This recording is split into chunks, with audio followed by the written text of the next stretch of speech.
Welcome back to another episode of Rock Boys Football. There has not been many teams hotter on the recruiting trail in the transfer portal than Dan Lanning and the Oregon Ducks, landing their second arm of the 2024 class in four-star quarterback Michal Van Buren, a very interesting quarterback that you check out other recruiting services. We use 24/7 Sports a lot, but you go check out ESPN. Has him as a five-star quarterback, the number 2 quarterback in the 2024 class, and the 18th best player in the country.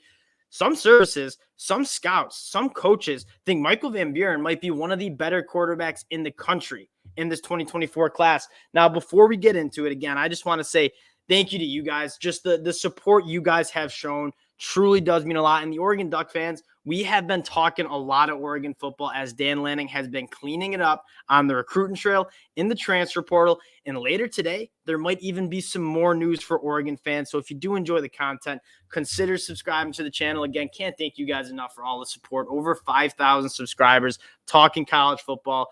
That's awesome. It's a dream come true, and we really do appreciate it. Let's get into Michal Van Buren first. And what I want to talk about before we get into Michal Van Buren is just the continuation of Oregon really doing well at acquiring top talent.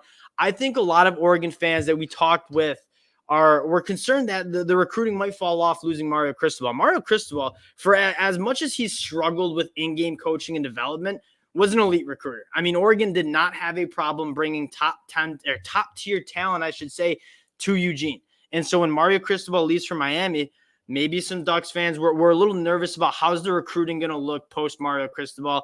I think we see our answer. It's pretty damn good. And you see what Dan Lanning is doing is he's selling to these recruits that he's selling development. You see what he's done at Georgia. He has a proven track record. You see why Nick Saban, you see why Kirby Smart do such a good job acquiring talent because they have a track record of taking these athletes and putting them into the NFL. Dan Lanning on the defensive side of the ball in Athens, there was no one better at developing talent and putting out NFL draft picks than Dan Lanning was. And so I think he's continuing that. He's keeping that recruiting pitch in Eugene, Oregon. And I think that's why you're seeing so much success. But know what you're going to get that Mario Cristobal never really gave you was that player development, that in-game coaching that Dan Lanning just is so good at. I mean, he's one of the best defensive play callers and defensive-minded coaches in the country, but the development is truly special. The amount of draft picks we've seen come out from Athens, Georgia in the last couple of years from the defensive side of the ball has been truly special. And a lot of that was Dan Lanning's doing in terms of developing these guys, putting them in right spots for them to make an impact on the game. And he's doing that in Oregon too. And I think that's what he can sell for the Oregon Ducks. Now let's get into Michal Van Buren, right? We talked about it, a guy that is evaluated a lot differently. And I might due to the height. You have a lot of nerds out there who say, oh, if you're under 6 foot, you ain't going to be a good quarterback. I think we got our answer with Bryce Young and some other quarterbacks on that. There's a lot to like about Michal Van Buren. And what I want to start with is he's a winner. He's a 2-year starter at St. Francis Academy. The 2 years he's been a starter, they finished 2 top 10 seasons at 2 top 10 high school football teams to finish out the season. So he's been a play caller, a signal caller for one of the best high school football teams across the country. He's won a lot of games at St. Francis Academy. You play the national schedule. So you're going all over the country playing some of the best high school football teams in the country. And Michal Van Buren has played a lot of good football and he's won a lot of games. And the more I kind of listen to what coaches want in quarterbacks, they want winners. They want guys who, yes, they have the traits. Yes, they have the skill set to kind of project to the Power 5 level. But you want to see these quarterbacks winning football games. And that's exactly what Michal Van Buren has done. And I love guys coming out from St. Francis Academy because they're college ready. I mean, you see that St. Francis Academy football program, that's basically a college level program. And so when these guys get to campus, they've played at a high level, they've been in a strength room, and they're more ready for that college football life than some of the guys who don't come from those powerhouse schools. The second thing that I like about Michal Van Buren, and I want to talk a little bit about taking 2 arms, right? You took Luke Moga a couple weeks ago. Michal Van Buren kind of represents a little bit more of I wouldn't say safer because I think Michal Van Buren's ceiling is pretty high, but a little bit more of a polished quarterback. Luke Moga is a guy that he started as a junior, but didn't play quarterback as a sophomore. So a little bit more of a projection, a little bit more of a project when he gets to Oregon. Michal Van Buren, you know what you got. You got a good quarterback who's played at a high level. And some of the things that jump out on the film is he's a good athlete, but he doesn't look to run first. He wants to command from the pocket. He wants to be on time with the football. And that's something that I love when these quarterbacks are coming out of high school. It's one thing to be the best athlete, to be able to just run around high school football players, and not really look to command and throw from the pocket. That doesn't translate necessarily to the Power 5 level when you have other 4 and 5-star guys trying to chase you down. Michael Van Buren's athletic enough to extend plays, but he always keeps his eyes downfield. He can throw from multiple different arm angles and sets and platforms. And so there's just a lot to like about Michael Van Buren's game translating to the Power 5 level. And you take a look at this quarterback room for Oregon.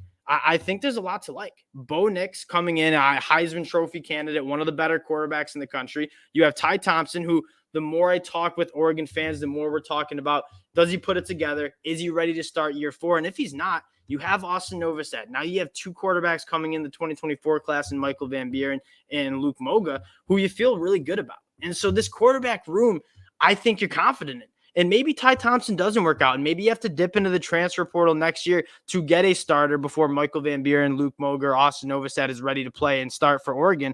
But you're in a good spot, and there's going to be quarterbacks in the transfer portal if you need to do that, and if Ty Thompson is not ready. But I'm a little bit more optimistic than some Oregon fans with Ty Thompson.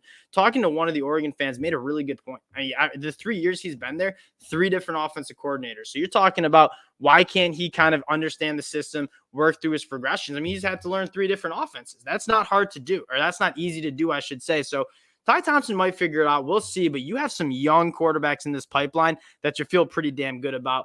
Let's take a look at this Oregon class and how this 2024 class has come together, because we questioned if Dan Lanning can recruit at the level Mario Cristobal can. I think we got our answer.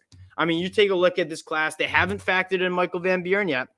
It's a top 7 class in the country, probably moving up to 6 or 5 once they get Michael Van Buren in here. But it's really deep. And that's something that I don't think gets enough credit. It's important to get these guys who are just the solid 4-stars. And Iffy, Jordan Anderson, Aaron Flowers, who I absolutely love. You got 5-6 guys who are in the top 250 national rankings. But you take a look at what the future could hold for Oregon in this 2024 class and what this 2024 class could look like. That's when you start getting excited, right? Williams Emanari, David Stone, both have been on campus, 2 5-star defensive linemen. If you're a stud defensive lineman and you're trying to figure out where you want to go play college football, going and playing for Dan Lanning does not sound like a bad option. I think they're on the outside track in there, but you know Dan Lanning is going to be in that race. But some guys that you were feeling good about that Oregon has the inside track on, 5-star edge rusher Elijah Rushing from Arizona, 5-star offensive tackle Brandon Baker from Mater Dei out in California, 5-star backer from Texas, Justin Williams, top 100 running back Jason Brown from Seattle, Washington. Those are all players that Oregon is in the lead for. Seemingly, they have the inside track for. And obviously, there's a lot of weeks left. There's a lot of official visits to be taken. But this class could be special. And it's already got the depth. And now Oregon kind of pivoting a little bit and trying to now kind of get some of these top players from around the country to come to Oregon. This class in 2024 could be great. I think Oregon did a phenomenal job in 2023 closing out that class.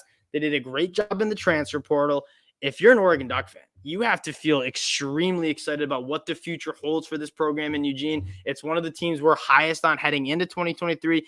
You stack a good season in 2023, you bring in a good 2024 recruiting class.